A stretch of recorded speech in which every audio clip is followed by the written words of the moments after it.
Rudal Rusia hantam Donbas. 250 tentara bayaran Ukraina jadi mayat.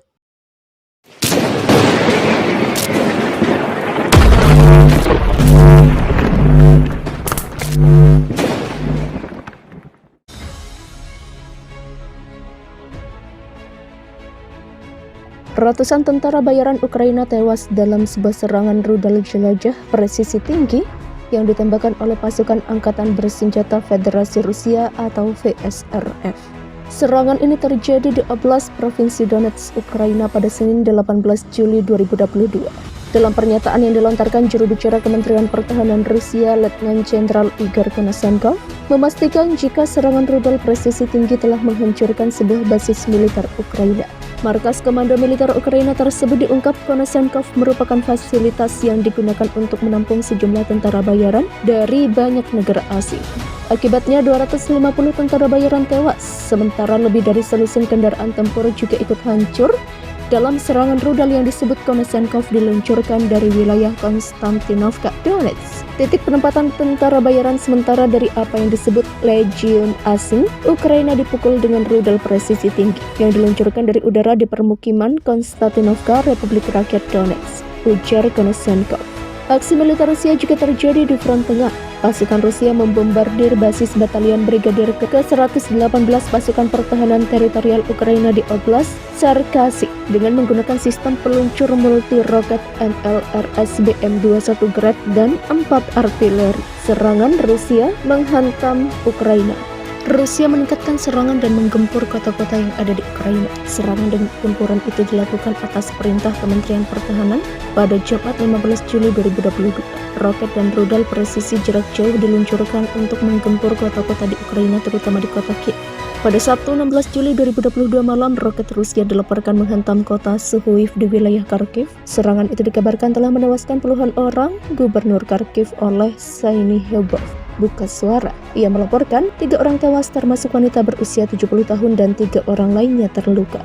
Sementara di selatan Ukraina, tepatnya di kota Nikopol, lebih dari 50 roket Grad Rusia menghantam kota tersebut.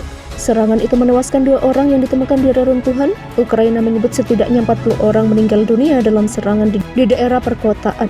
Diketahui Menteri Pertahanan Rusia Sergei Shoigu memerintahkan unit militer Moskow untuk memfokuskan operasi mereka. Hal itu dilakukan sebagai upaya untuk mencegah serangan Kiev di wilayah Ukraina Timur dan daerah lain yang dikuasai Rusia. Shoigu menambahkan serangan pasukan Kiev dapat mengenai infrastruktur sipil dan penduduk. Sementara itu, juru bicara intelijen militer Ukraina Vadim Skybitsky mengatakan tahap serangan berikutnya sedang dipersiapkan. Jelas, persiapan sekarang sedang dilakukan untuk tahap serangan berikutnya, kata Vadim Skybitsky. Rusia dilaporkan telah menghancurkan gudang senjata milik Ukraina di wilayah Odessa.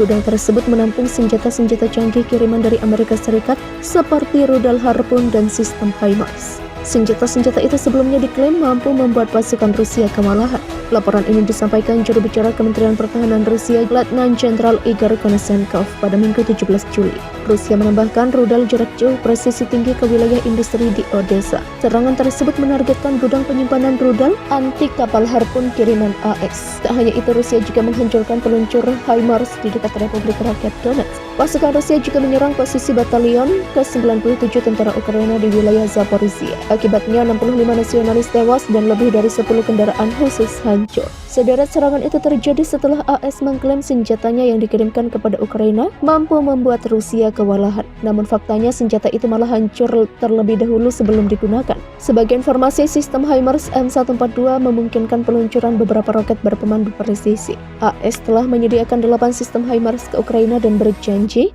akan mengirim 4 tambahan lagi. Sementara rudal Harpoon adalah salah satu pengembangan senjata paling sukses di kelasnya. Rudal tersebut digunakan di hampir 30 negara termasuk negara NATO. Semenjak invasi Rusia ke Ukraina, negara barat mulai menjatuhkan rentetan sanksi internasional. Melihat hal ini, Presiden Vladimir Putin menegaskan tak ada yang bisa memisahkan Rusia dari seluruh dunia. Dia mengatakan sanksi yang dijatuhkan oleh negara-negara barat tidak akan mengembalikan keadaan Rusia seperti pada masa lalu.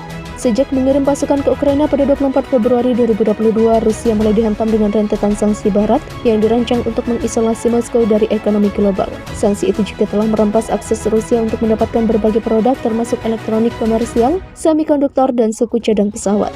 Putin mengatakan Rusia harus mengembangkan teknologi dan perusahaan teknologi dalam negerinya sendiri.